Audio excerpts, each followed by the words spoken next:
Well, since I'm first, I'm going to start at the beginning, my beginning, that is. I was born in 1936 and grew up in a semi-rural part of Long Island, New York. Went to small schools. I didn't know a gay person. I'd never heard the word lesbian. And then fast forward a few decades, in the early 60s, I was in my 20s on my first permanent job as a science librarian at the Library of Congress, therefore a government employee, and I fell in love with a woman. I certainly knew I had to keep my head down. If I didn't, I could be summarily fired, blacklisted. It was even true at that time that you could be sent to a mental institution. That was only ended in 1973. And I continued to keep my head down, even after I moved to Vashon in the spring of 1973. I came with a partner who came down from Alaska, and we didn't know a straight or a gay person on Vashon when we moved here, and had no idea how residents or business people would react to LGBTQ personification. So we did have a couple of friends in Tacoma, and one couple there recommended that Jean and I go to a gay judge in Tacoma, and that she formally adopt me as her daughter.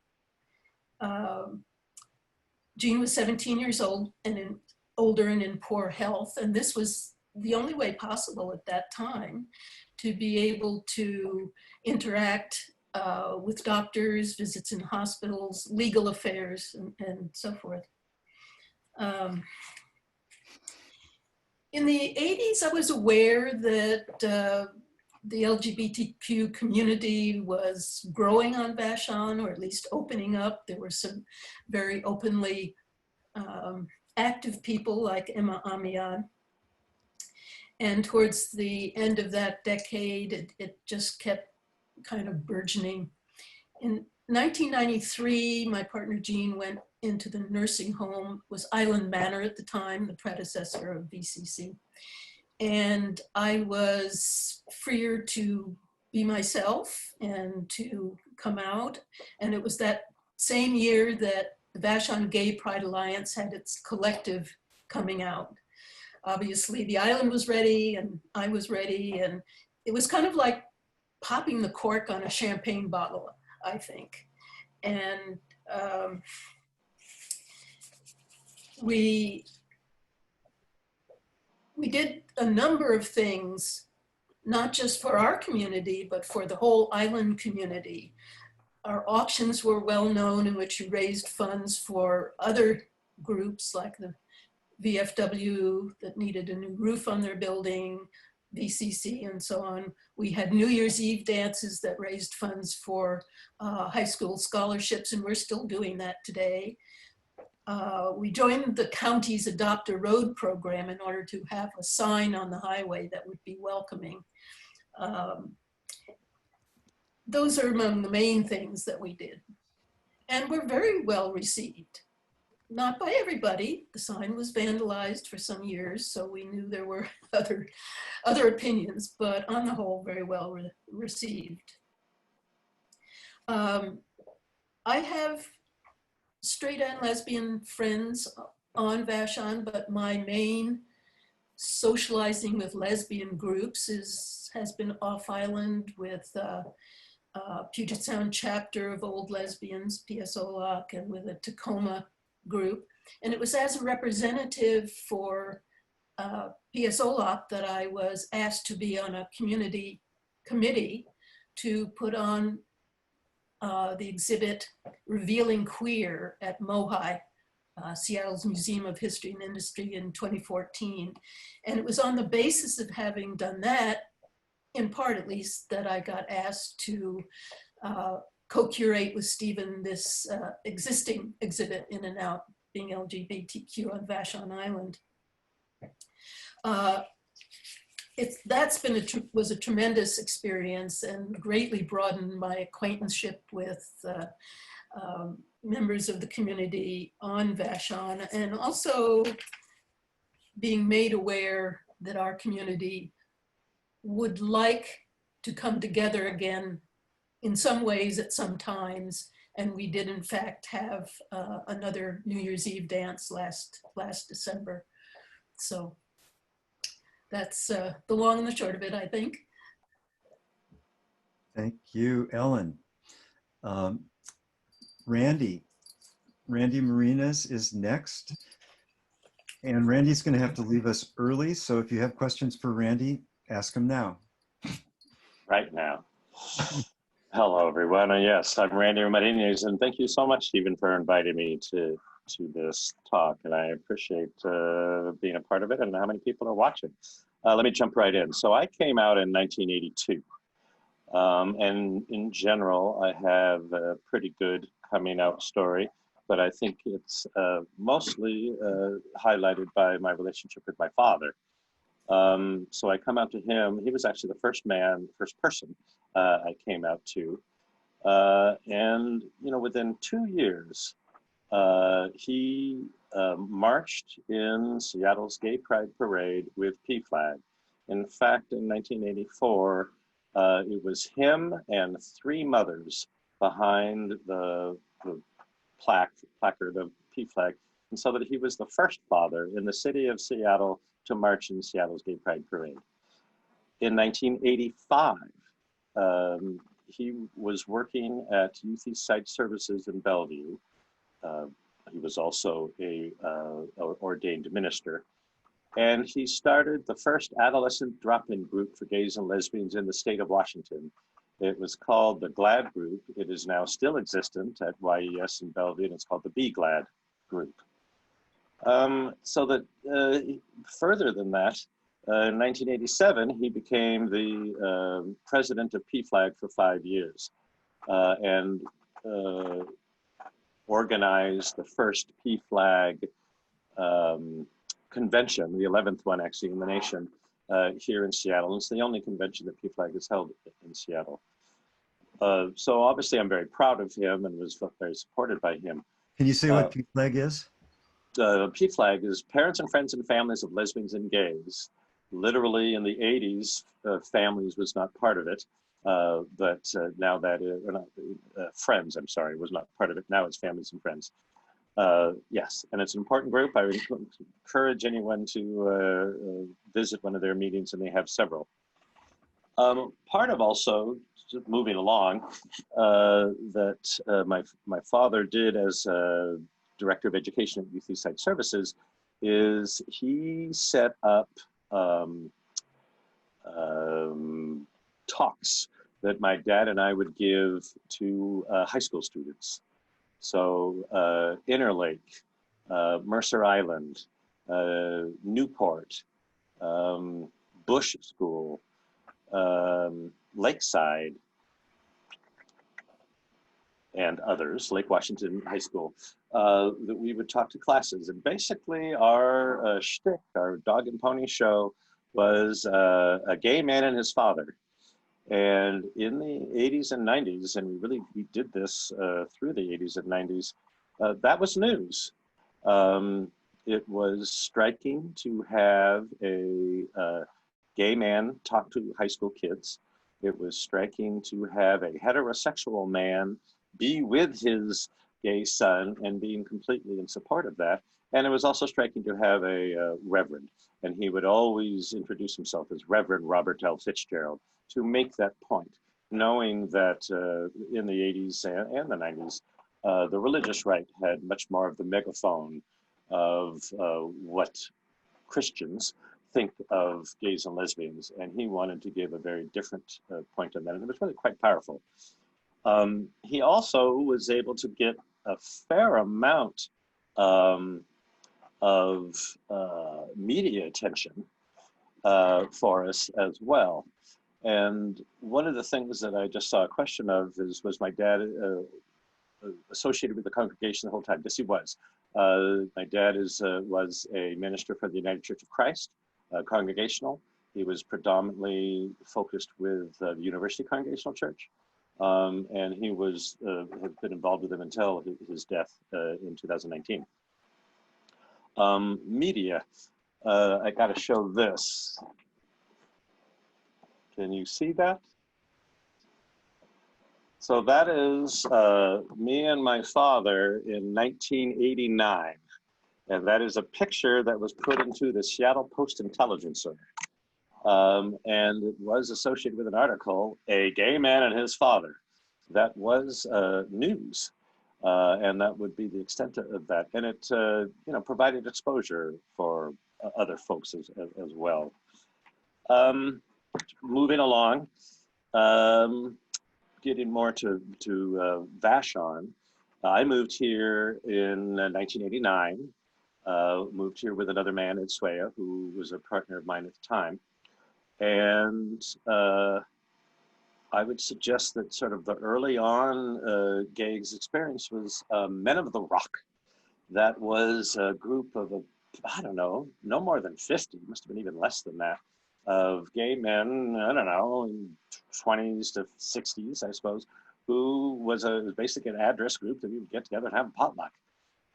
It only lasted a few years after I moved there, but that was certainly a time when it was much more, if you will, we were needing to ghettoize much less than we do now. And even like during that time, like in 1994, I think, Vashon High School students asked me to speak to them, as I'd done to the Bush School, just about my story. And the Vashon High School administration uninvited me. They said that too many other parents would find that to be problematic. And certainly we know now there are out teachers that work for the Vashon High School system or the school system. So a nice change over the years. And then in 2000, my current partner, Francisco, and I got together actually in 93. He moved to the island in 94. We adopted twins, and it was an open adoption. So the mother chose us. The kids were born in Portland.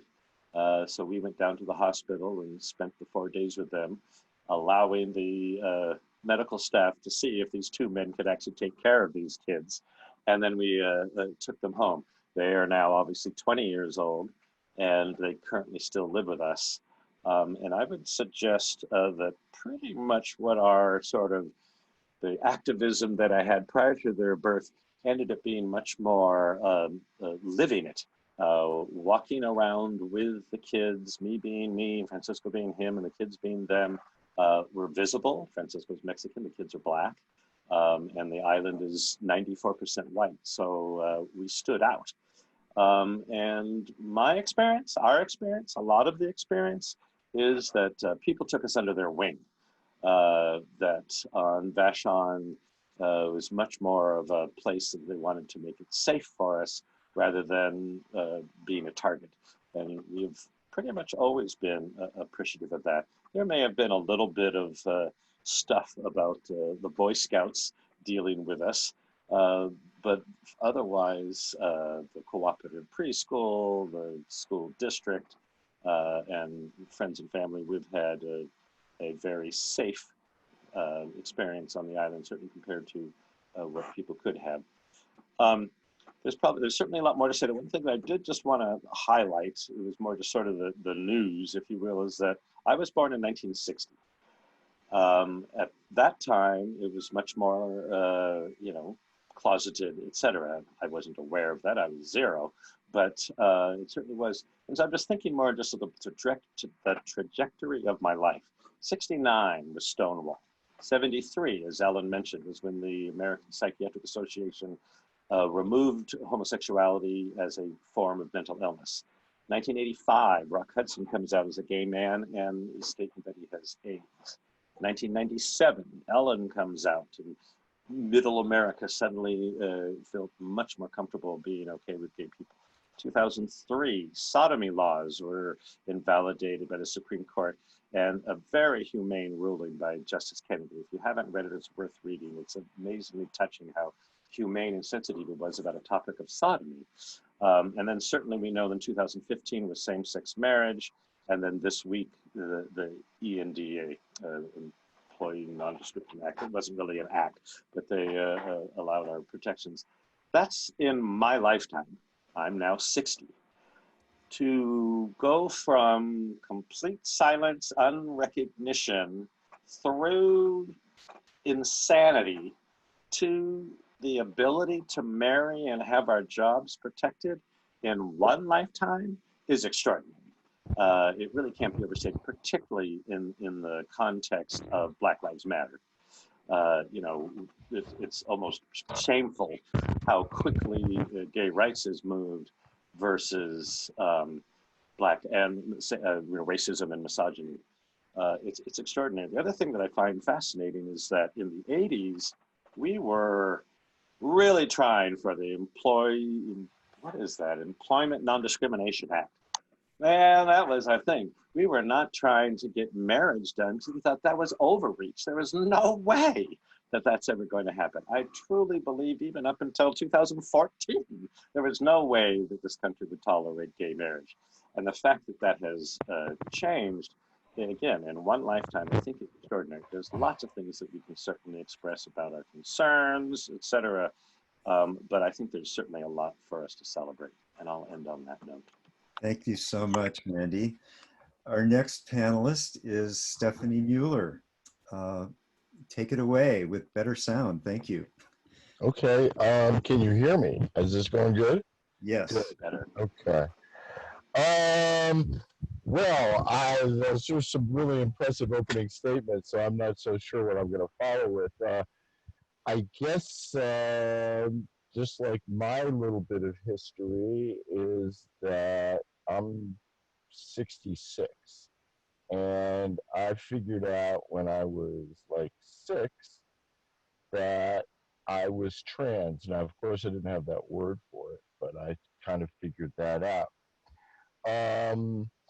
But having figured that out, I really had a huge challenge figuring out like what to do with that. And a lot of that I think has to do with that I'm trans, but I didn't identify as gay. And I was very, and still am very attracted to women. And I had notions of having a family and having kids. And so I spent a lot of years being puzzled as to who I was and what I was. I knew I felt feminine. I knew I felt like a woman. I knew I felt all these things.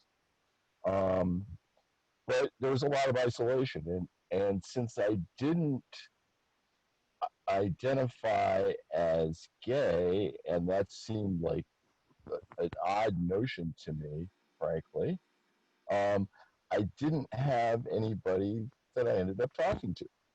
I didn't have a community. I didn't have, and essentially, that's sort of held true for my whole life. In other words, I haven't really felt like I'm a part of a particular group or community, except being a human being.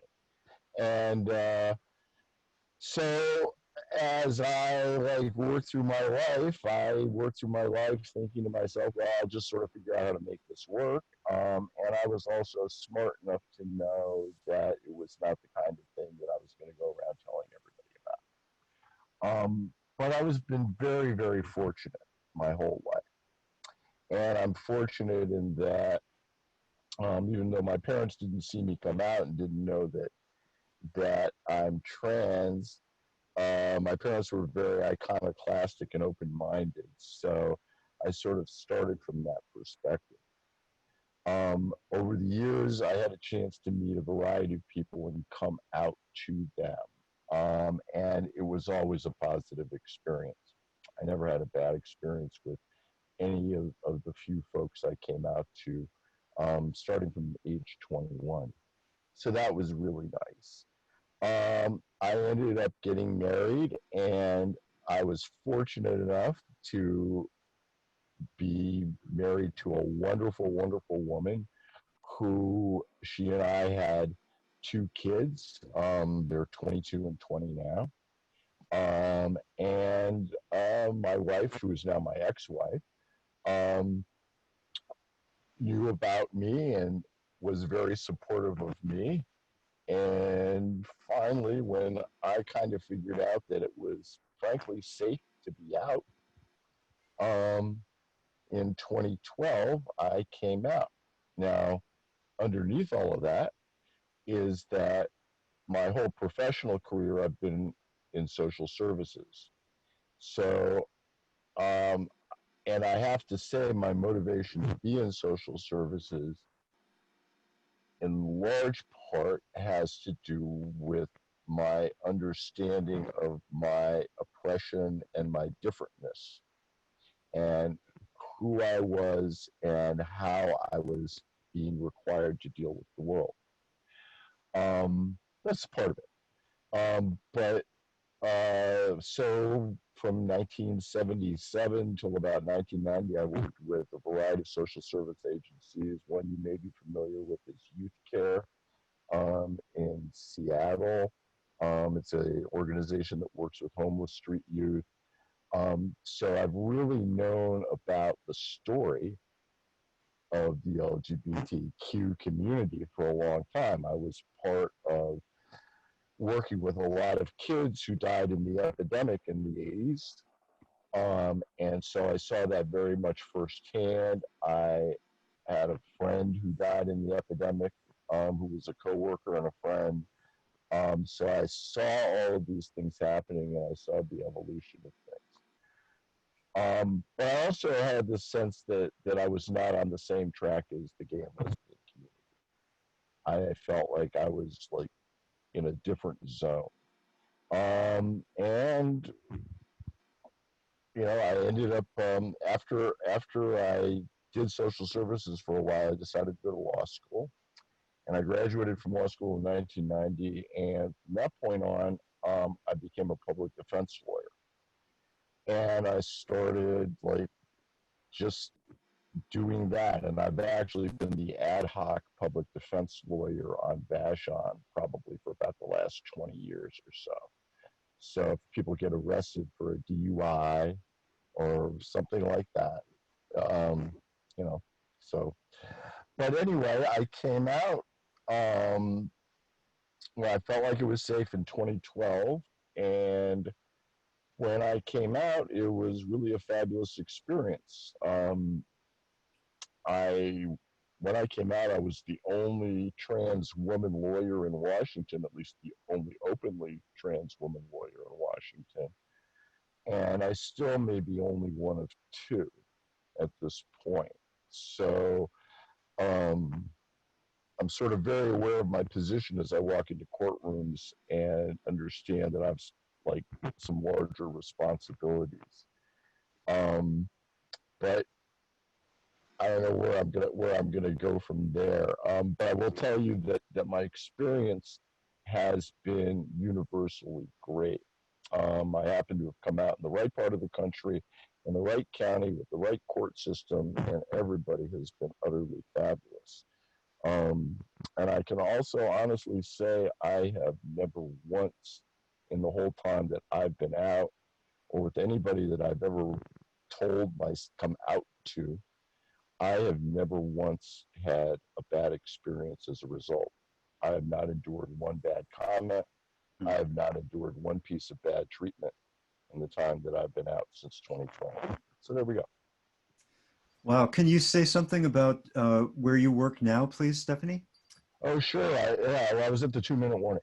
I work for an organization called the Lavender Rights Project, and we, along with me doing public defense, but we do advocacy for trans and queer folks who are in need of representation in all manner of things. And we're talking about family law, employment discrimination. The ruling this week, the Supreme Court ruling this week, is of huge interest to us and of huge practical interest to us. It's a very interesting ruling. Anybody wants to talk to me about it, I'd be delighted to do it. I've read the opinion quite extensively. And but we take in anybody who identifies as queer or trans and who is economically challenged. So we work on a sliding scale. And as I say, it's employment discrimination, education discrimination, medical discrimination, housing discrimination, family law, wills, estates, criminal defense, pretty much everything. There you go. So grateful for your sharing your story with us. Thank you, Stephanie. And whoever does your lighting, I think it's God, is really good. It is God. I'm out in the sunshine right now. I have to say that Ellen and I had the opportunity to interview you, Stephanie, and also Demetrius and Randy. And those interviews we're working to get available in a slightly edited version up on YouTube. But really, you've been very generous with your story, and the work that you're doing is amazing. Our next panelist is one of the delights of doing the In and Out exhibit was that we had an advisory committee of about 10 or 12 people. And one of those was Demetrius Brown, who at the time was vice president and then president of the Queer Spectrum Alliance at Vashon High School. And Demetrius, I'll let you go from there. I think you were like maybe 15 when you started. Yeah, something like that. I don't know. I'm Demetrius Brown. Obviously, I go by they, them, or he, him pronouns.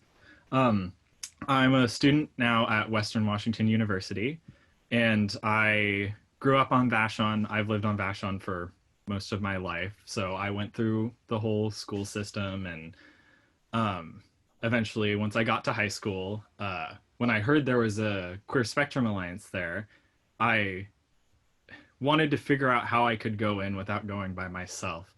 And so it's funny, actually, one of my best friends now, I started trying to become friends with her because I knew she went to the QSA club, and I wanted a friend to go with. And it's funny talking to her about that now because she didn't even realize that that's why I had started talking to her and why I wanted to be friends with her in the first place. But QSA and the whole group of QSA, which was a lot of the same students for the 4 years I was attending, it became like a second home for me, and it kind of became like a break from my normal school week. Like, oh, Thursday at lunch, I get to go to Mr. Marsh's room and hang out with a bunch of people that it just felt good and just felt comfortable, which was also most of the experience that I had within the high school. It was a pretty supportive community. There definitely were times where there were specific students that were not as supportive, and I think that that's still kind of a big issue in our high school. Kind of worrying. It seems like it's almost becoming kind of cool to be mean to other people, which is beyond me. But anyway, yeah, so I was the vice president, and then I became the president. And when I was the vice president, that was the year, I can't remember what year it is off the top of my head, but that was the year that we got the all gender restrooms installed, which was a long time goal of the QSA, long before I was even in high school. And it was really incredible to see how much work we got done as a collective unit in just, I'm sure it was more than a year, but it felt like a lot of the work got done in just a year, which was really quite unbelievable to me. And now they're really nice bathrooms. I'd prefer to go into those bathrooms than any other bathrooms in the school. And I think that on a large scale of all the students at the school, I think that they were received really well. And I think that for the most part, they're being pretty respected, which was also a little bit of a surprise for me. I was a little worried that there was going to be backlash and, I don't know, other issues with it, but really it's been a pretty successful run, I think, which is I'm hoping other schools around the area kind of will take that into consideration, um, because I think it is important. Because we had, before the all gender restrooms that we have now, we had one all gender restroom, and it was all the way on the other end of the school, that it was a single stall, and you had to go in to the office and check out a key in your name to use the bathroom. And so it would take you, if you were on one end of the school, it would take you 7 minutes to walk all the way across to go to the bathroom, and then 7 minutes to get back. And so then you're already out of class for, 20 minutes at that point. Um, so it really was a big win to get the all gender restrooms in a kind of right at the heart of the school where most of the classrooms are. And then moving on past that was kind of an interesting experience for me, because being the president, I was having to start something new. I was having to decide what the next trajectory of where the club wanted to go was, which was a little difficult at times, but we eventually kind of settled on the idea that we think there should be more LGBT representation in our required classes, required courses at VHS, because I just feel like even though the community is fairly supportive, mostly supportive, I'd say, I do think that it is more important, or I think it's important that we get more education on LGBT topics and issues into our school system. And that was what I was really starting to try to push in my my presidency. And I'm actually not sure. I am not sure how much or what the QSA has done this year, but I'm assuming they're probably still working towards that goal. What about the health curriculum, Demetrius? Yeah, so the health curriculum is outdated, to say the least. It, at least when I took it, it only had, I think we had one day where we talked about like a handful of terms, and that was all. That was pretty much it for LGBTQ inclusion in our health curriculum. There might have been, thinking back now, I think there might have been one group in our relationships unit that was a gay couple. But I mean, beyond that, it's pretty much, I mean, where I learned all of what I know about being gay and being safe within that is really stuff that I've had to research on my own and stuff that I've learned from friends. And I think that I think it should be easier to access that information, because I also think that there is some misinformation out there, which, it's just dangerous. And I'd like to see it be a little bit easier for the next generation of queer kids, as I think we all would. Well, we want to thank you both for being here tonight and for your help with the exhibit, because the QSA wall is one of my favorite parts of the exhibit. Thanks for the opportunity. Sure, and we'll hear more from you later. Okay, next, Meridi Bondea, who was a member of our advisory committee also, and take it away, Meridi. She also made this. I silk screen that shirt. So I grew up in the military, so I lived all over the world. Mostly I grew up in Hawaii, and I ended up living in New York City because I wanted to be a political activist in the early 70s. And I wasn't a big city girl, so I came to Seattle, which I fell in love with. There was so much political going on here, and I was married at the time. And I got involved with the co-op movement. I helped start Fremont Women's Clinic. And then I came out in 1974, and I was still married. And, I thought, well, this is a political, group. I lived collectively.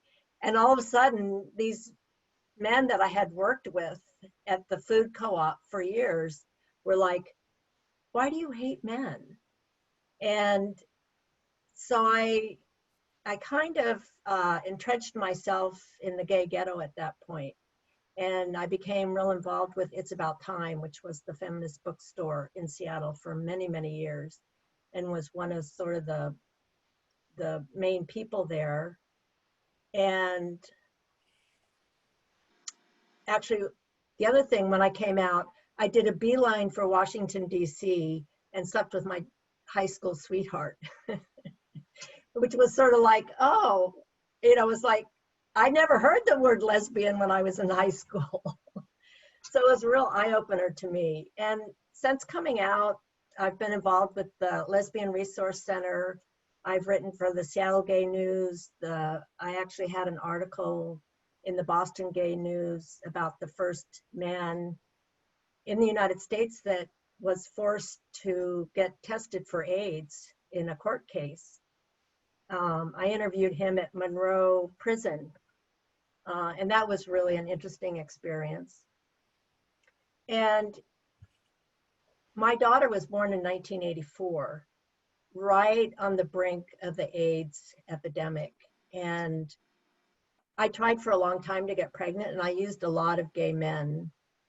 And so I was a little nervous about the epidemic for me personally, and actually for my daughter as well, probably 2 years later when it really became apparent what was going on.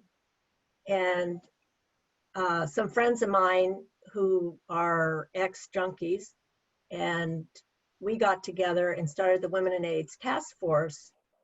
And so we would call up the AIDS hotline and say, you know, I'm a lesbian, and, you know, should I be worried? And they're like, oh, no, no, no. And we're like, you didn't even ask me if I was an IV drug user, or, you know, all these questions they should have been asking. And the neat thing about the 80s was that it really brought us together in so many ways.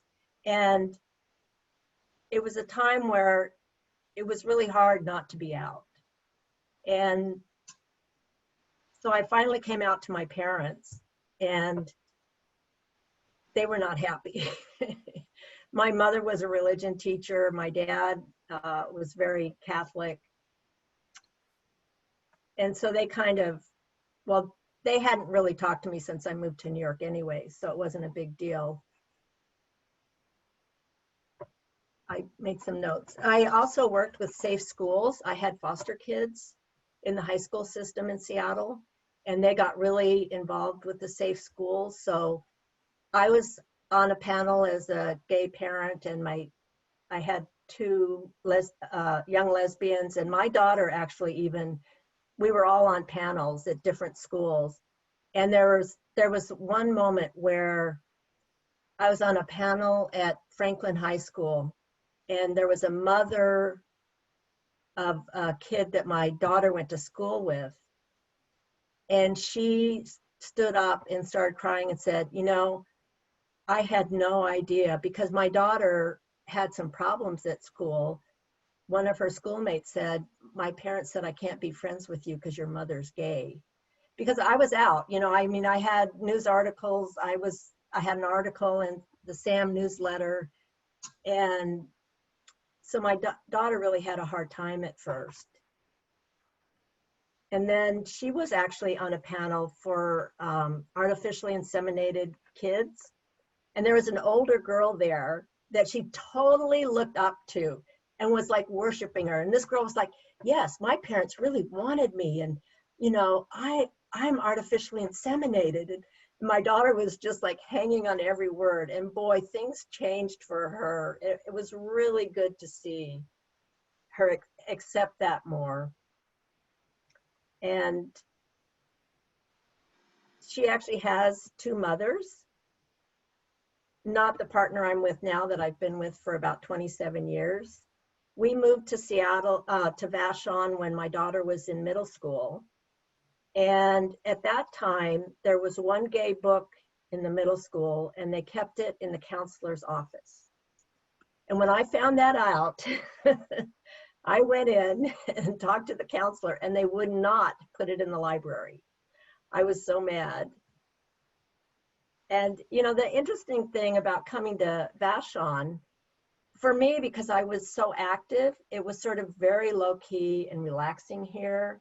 I got involved with the Gay Pride Alliance, helped out with the auctions, the New Year's Eve dance. You know, I actually presented the scholarships one year, would play softball in the summers. But what stood out for me was my neighbors came over and welcomed me. That never happened in Seattle. You know, I had neighbors that would be like, you know, the last one I had actually pulled a gun on a friend of mine in the alley one time because he didn't know who she was. And they were pretty hostile to me. And it's funny because on the other side were friends that I had done political work for a long time. So it was a real, and it was in the CD, it was a very eclectic community. But so that, my partner and I talked a lot about, you know, it's weird being mainstream. You know, I started working with Drama Doc. I felt like I had all these opportunities that I wouldn't have had in Seattle. And the other thing I want to say is that I found out after living on Vashon for a couple of years that a man named David Estes lived on the island. And he sponsored the Initiative 13, the anti-gay initiative in Seattle. And I worked at the fire department. I had to wait on him at the fire department. And it made me really nervous. That was 1978, wasn't it, Yeah, Meredith? Yeah. yeah. And anyways, all in all, Vashon's been a great place. And my daughter absolutely fell in love with Vashon. My partner fell in love with Vashon. We've been here 21 years, so yay, Vashon. And I never even met you until we started working together on this I exhibit. know. Amazing. Okay, last but certainly not least is Trish Zyko, who has a really interesting story. I first met Trish when she started the Technology Access Foundation, an absolutely groundbreaking organization that she'll, I'm sure, tell you a little bit about. Okay. Hi, everybody. Well, I'll just sort of follow the course that everyone's taken. I grew up in Jersey. I came out in '75. I was a freshman in college. And when I was a junior and senior in college, I worked at a bar called the M&K in Asbury Park. It was the only gay bar in the area. And my job was to be a bar back. So I would go the night before, like Thursday, or actually the day of, so Friday after class, I would go and I had to bring the beer all the way up to the top floor. There's no elevator. First, I had to beg the guy who owned the liquor store, who was supposed to be supporting the bar. He didn't like women. He was a gay man. And at that time, it was gay men versus lesbians. We were never really together until the AIDS epidemic happened. So I would, every weekend, I have to fight him for how many cases of beer I can bring up, because Czech, who was my boss, said how many I needed to bring up. It was quite a process, but it was also probably the first time I ever felt like I belonged somewhere. So I witnessed a couple of weddings, lesbian weddings, which nobody did back then. They weren't legal, but it was our personal little ceremonies as a community. I never really had any problems except for one night coming from work. I had just closed up and I had a couple of little punk college boys messing with me. And I just yelled at them and got in my car, and then I just left. But I made my way to Seattle by way of Philadelphia. So I graduated college in '79, moved to Philadelphia, then Tucson, then San Francisco. And in 1985, I moved to Seattle. But everywhere I was, each of those cities, I found a community. So I never felt left out. I never felt ostracized in any way, because I kept within my work community and my lesbian community. I met my partner in 1995. In 1997, we had our own little ceremony. And in 1998, she gave birth to our first child, who is now graduated from Seattle University last Saturday. So one out, three more to go. So we adopted three kids. And we, in Seattle, was a great community there. We moved to Vashon because of schools. You know, the schools there in Seattle were great where we were, but the school district was going to close the elementary school where all four kids were, and the middle school that our oldest was going to go to, and we hoped everyone else would go to. So we started looking around where we could move, and we were thinking about buying property with some friends of ours here on the island. And I got home one day and Jill said, come here, I want to show you something. Hear me out. Anytime she says hear me out, it's something that I know she thinks I'm not going to agree with. But she started showing me these houses on Vashon, and I said, well, let's go check it out.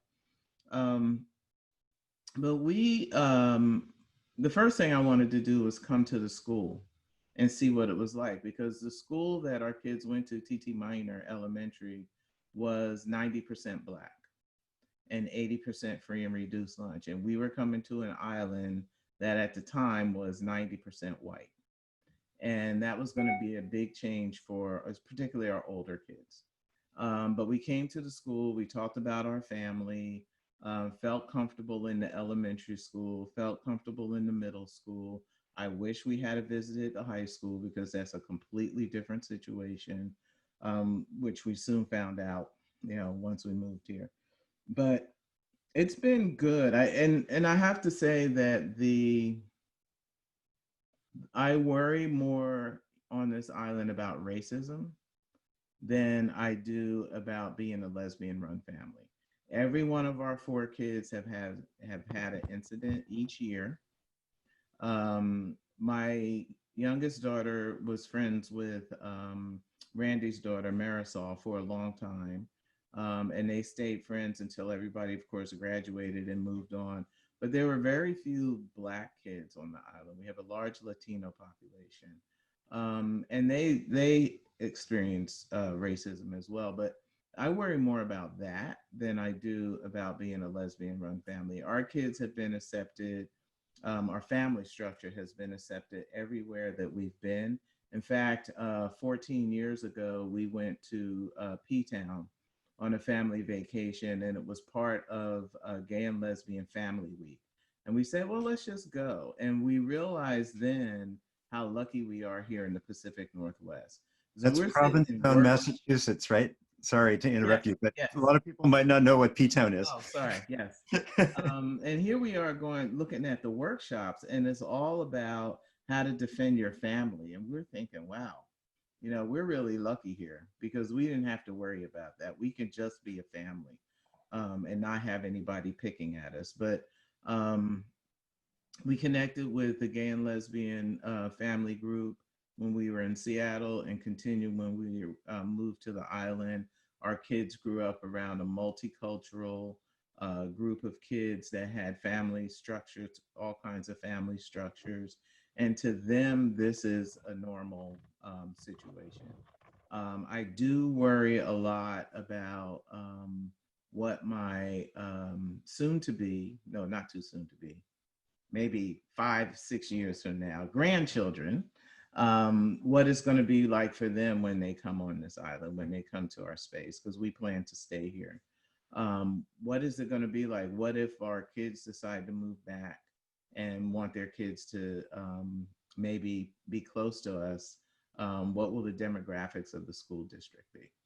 You know, right now it's 25% students of color, and that's good, but I don't think that the school district itself is ready for that. I think they're more prepared for gay and lesbian families than they are for families of color. So that's what I think about most. And I was telling Stephen that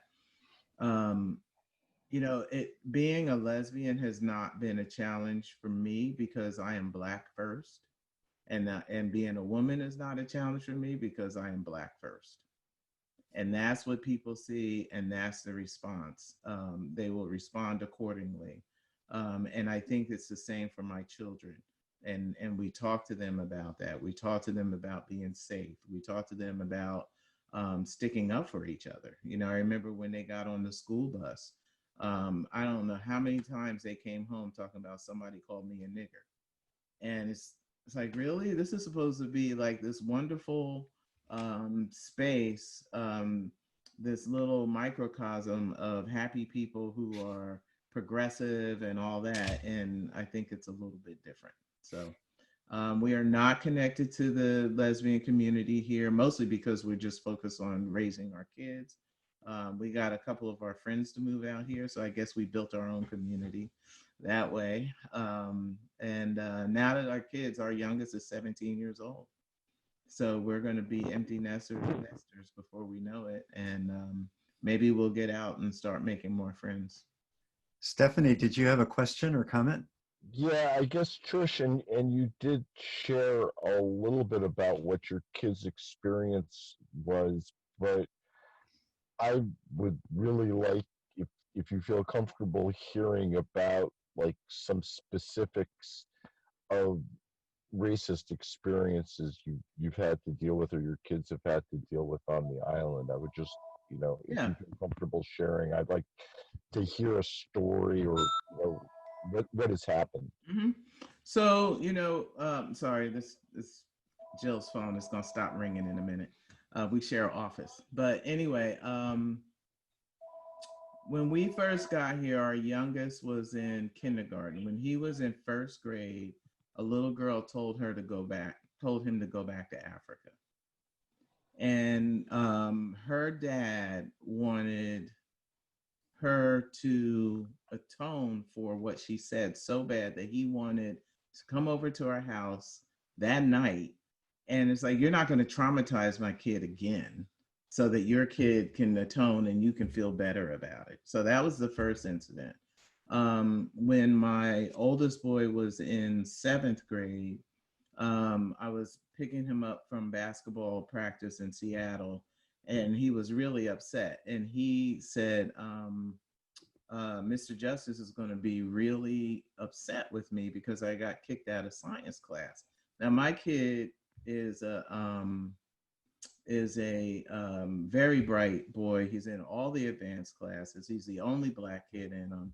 And I said, what happened? So basically, they had a sub, and some kids were sitting at his table who weren't supposed to be, and they were watching the film, taking notes and stuff.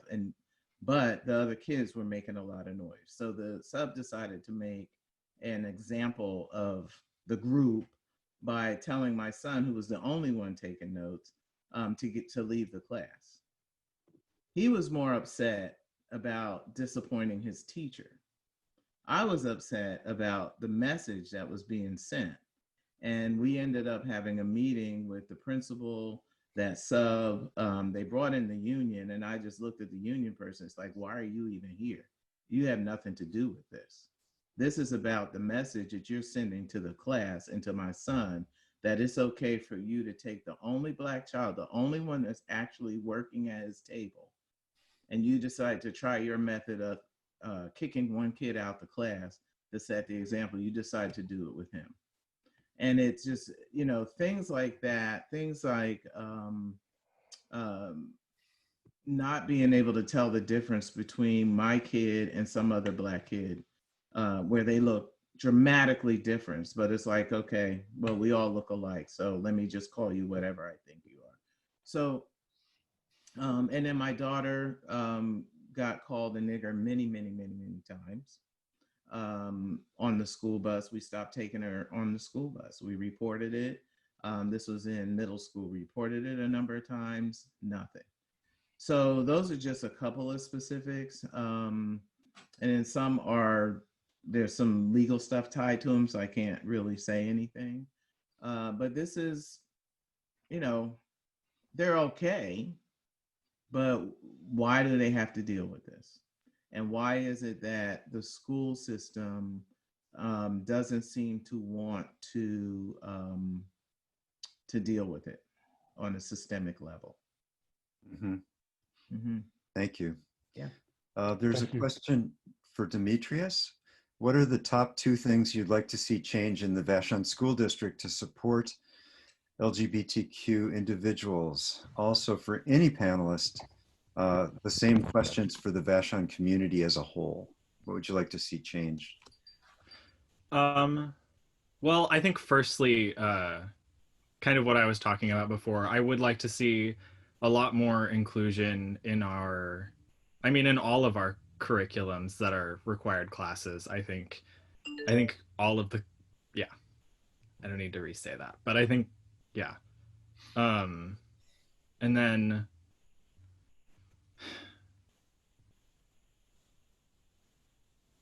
I'm not sure. Somebody else take over and maybe I'll come back around to it when I have a better idea Any of what I other want to say. panelists? Yeah, any other panelists have an idea of what you'd like to see change in regards to race or LGBTQ issues?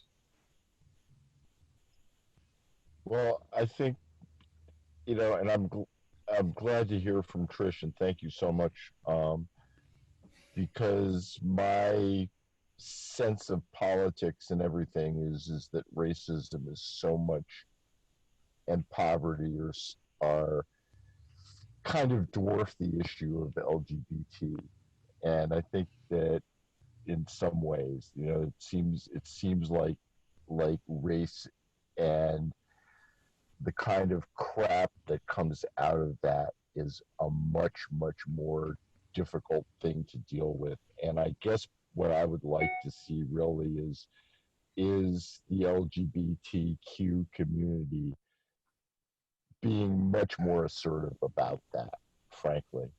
I think we've got, like, people who have been great advocates uh, for gender and for sexuality freedoms and things like that. But and I'm going to tell you right now, this is, what I'm saying and what I'm feeling right now. I was feeling way before, the events of this past several weeks. Mm-hmm. I've known all this about this country for, way before this. Um, and so my notion is that if, you know, I feel like there's a sense of safety that folks are talking about, that they've reached this sense, and I'm thinking about the white folks who have made a presentation here. Is there's a sense of, I feel safe, and I certainly feel safe on Vashon, but I don't feel safe when I hear stories that, like Trish is saying, and my daughters have told me about racism at Vashon High School. Um, they've been very clear with me that that's something that is there and that it goes on, and so that would be my thought about that. Any other panelists? I would just, I'm sorry, Marty. No, go ahead. Weigh in and say, when Stephen and I were doing interviews and talking to Marisol, Randy's daughter, she made it pretty clear that things had gotten worse in respect to bullying and to the racial situation under this current regime, shall we say, political administration. Mm-hmm. And so, we have to change that for sure. But Demetrius, what would you have to say about that? I definitely could see that. I mean, I am not a person of color, so I definitely didn't personally experience anything directed towards me about my race or skin color. But I definitely I think similarly in the LGBT community, I think things have not necessarily gone downhill, but it's looking a little bit less positive in the future, at least to me right now. I know that there's specific things that the, again, current regime, I like the word you used for that, is trying to get done that is really taking steps backwards for the LGBT community. Like, I know they are trying to redefine gender as sex, and they're trying to take away the right for LGBT. Well, they're trying to make it so adoption agencies can refuse people based on the fact that they're LGBT, Mhm. which is, I mean, it feels like we should be past that, but we're not, you know? And I'm sure that there's other things that as a white person, I don't necessarily see as clearly as somebody that is a person of color. Um, and Thank you. yeah. Meredy. I think that, oh, go ahead. So I sort of feel like on Vashon, we sort of make all these assumptions about our community Mm. that, you know, we're all, you know, we all have food on the table. We all, you know, are privileged. We all, you know, and the fact is, Vashon community is much more diverse than that, you know, and I think that the Latino community is not as visible as the numbers Mm-hmm. of Latinos out there. I've seen racist graffiti in the porta potties at some of the parks that I Mhm. crossed out and put racist free zone and wrote a op-ed in the Beachcomber. And I think that the community, I'd like to see the community start talking about Mhm. the diversity in the community and recognize and give people voice, not Mhm. just LGBTQ, but, you know, African Americans, Mhm. young people, old people. We're just, you know, when I see on Facebook or what I see in the Beachcomber, it's all mostly white, middle class people, Mhm. and that's the visibility in our community. Mhm. You There know, are a number of and groups. LGBTQ can be a part of, you know, we've been accepted into the realm, but Mhm. there's a lot more diversity here on the island. Mhm. There are a I, number Trish, of Trish, I island. think you had something to say. Yeah, I was going to say there are a number of efforts on the island that are going on by parents, mostly white parents who are against racism. There's work, the school district is trying, but they keep looking at their diversity training and equity training as an end goal instead of a process. It's a process, right? We all of us, regardless of who you are, we all have to work toward being anti-racist.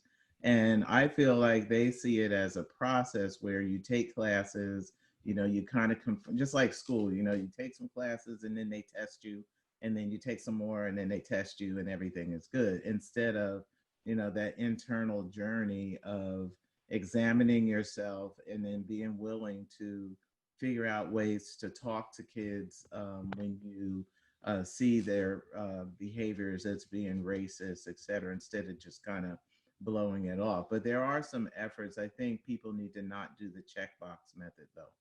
You know, like really dig deep and really work hard through this work is not, and not wilt when things get hard, right? That's the other thing. I don't have an option to be anything other than Black. And so I can't just disappear and decide that I'll come out when everything is okay. I'll come back out and start talking to people, right?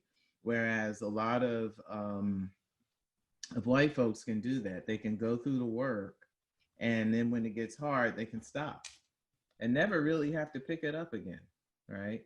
And that's how I feel when I hear stories coming from the schools, when I hear stories coming from the community. That's kind of how I feel things are going on until, you know, now we're at a perfect storm.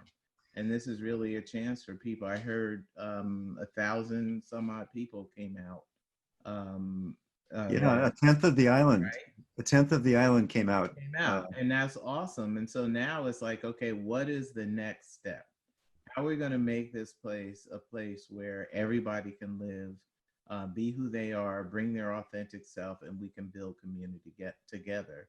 And I feel like it's the work of the people who've been on this island for a while, to do that and do that self-reflective work, and then come together with people of color to figure out how to work together, to make a better community. Thank you. That's helpful. Mm-hmm. Stephanie, did you have another idea in this? Also, there's a question for you. Okay, well, my other idea, and is that everybody should like take a break from Thriftway and shop at IGA. Yeah. I mean, that sounds trivial, but it's also like there's some. I agree with you. It's a class thing, isn't it? Yes. Yes, and so but that's as I say, that's a little bit lighthearted. But anyway, what's the question? No, thank you. So Emily asks, she'd love to hear what you think of the implications of the Supreme Court ruling.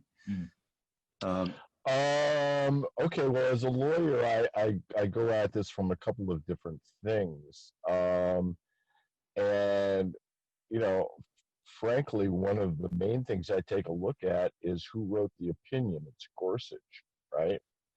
And I take a look at who wrote the opinion and how this is all coming out and what this means for where this particular judge may be going. Because part of my game of being a lawyer is figuring out which Supreme Court justices are going to go which way, do this and do that.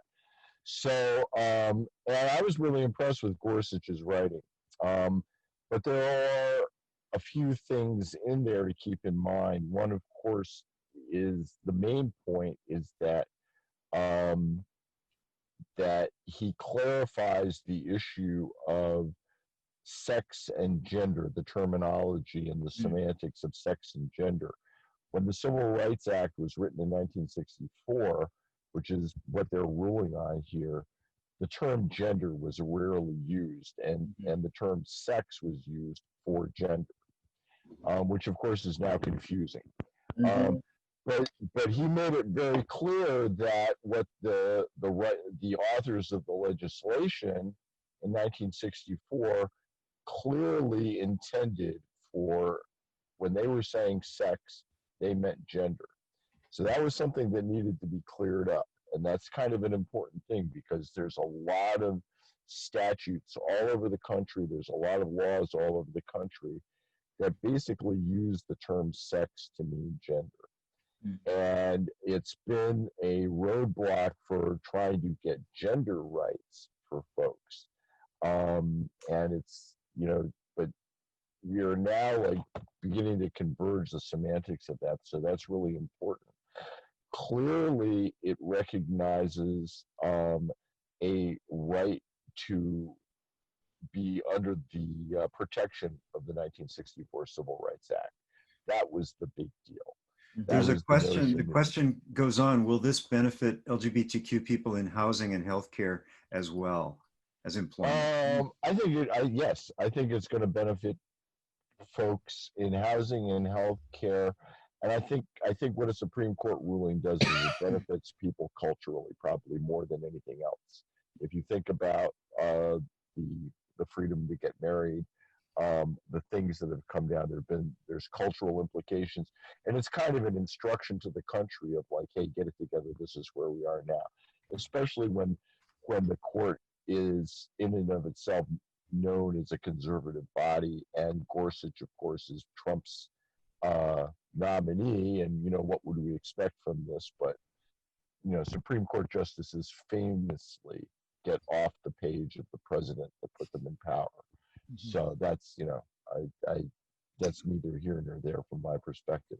There's one other thing though to keep in mind is that Gorsuch does, and this would be consistent with Trump thinking, is that Gorsuch does hold out the possibility that people can free themselves from the restrictions of this ruling. Employers can free themselves from this by claiming religious reasons for this. That I have a religious problem with, this person because they're gay or because they're trans. He said what Gorsuch says is that issue isn't before him at this point, isn't before the court at this point. So he's making no ruling, but he is speculating that this is the kind of thing that could be coming down the line. So it'll be interesting to take a look at that. That kind of exception is pretty tricky to establish, but it's gonna depend upon where it's litigated, what federal court. If it gets litigated in the Ninth Circuit, you're probably gonna have a hard time establishing that exception. You get litigated in a federal circuit in the South, maybe that's different. So you sort of have to see how that works out.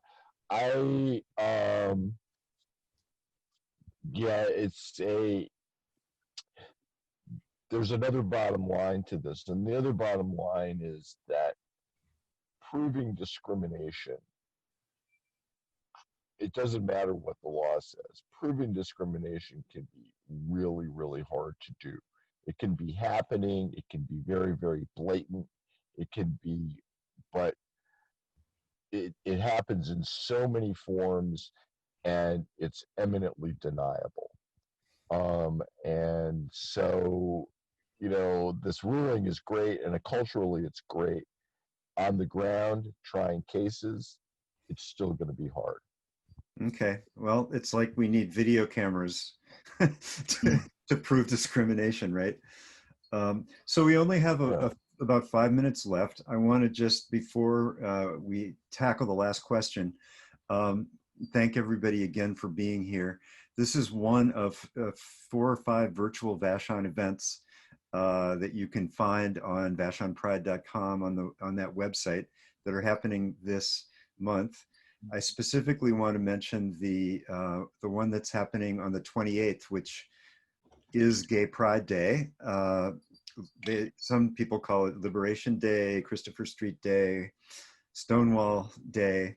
But on Vashon, we will be having a virtual Pride parade where people are invited to dress up and have floats in their backyards. And we'll be on Zoom.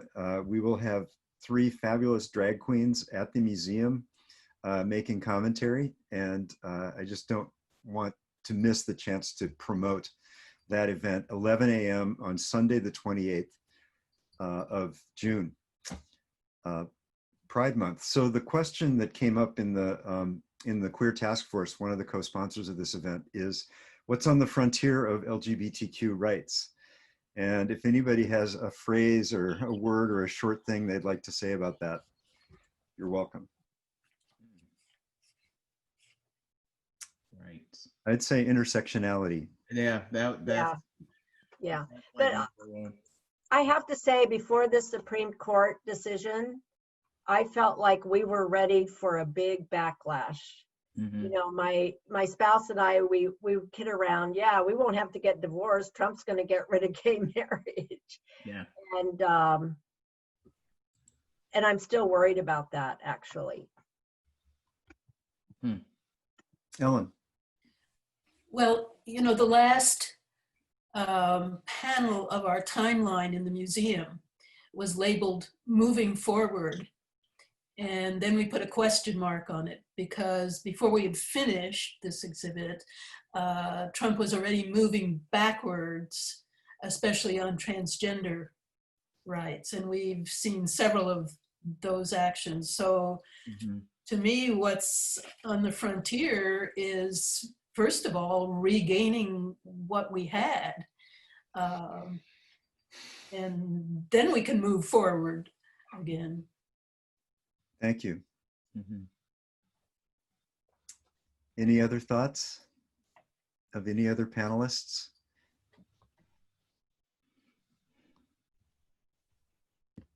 Thanks a lot for doing this. This was fun.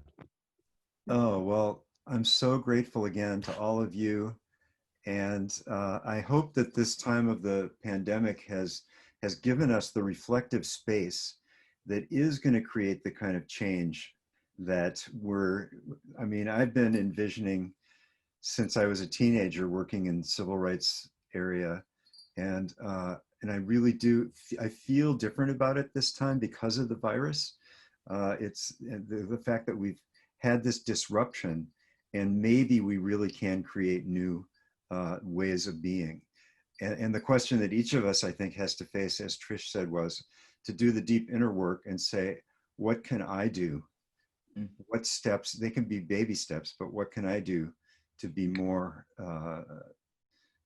to not only help my own situation, but anybody's. Yeah, thank you. Yeah, I wanted to I'm sorry, I wanted to say one thing too, is that, you know, anybody who's on the panel, listening, watching, anything like that, you see me around Vashon, I'd be delighted. You want to talk about any of this stuff, I'd be delighted to talk to anybody who walks up to me. I love being approached by strangers and engaged in conversation. Thank you, Stephanie. Can we put your contact info on the Vashon Pride website? Yeah, please do. Okay, we'll do that. So vashonpride.com is our new place to go for all things queer on Vashon Island. Thanks again to the panelists. Thanks to everybody who came here. And happy Pride Month. Happy Pride Month, everybody. Thank See you you out and about. Thanks. Thanks. Thanks to everyone. There are a lot of comments.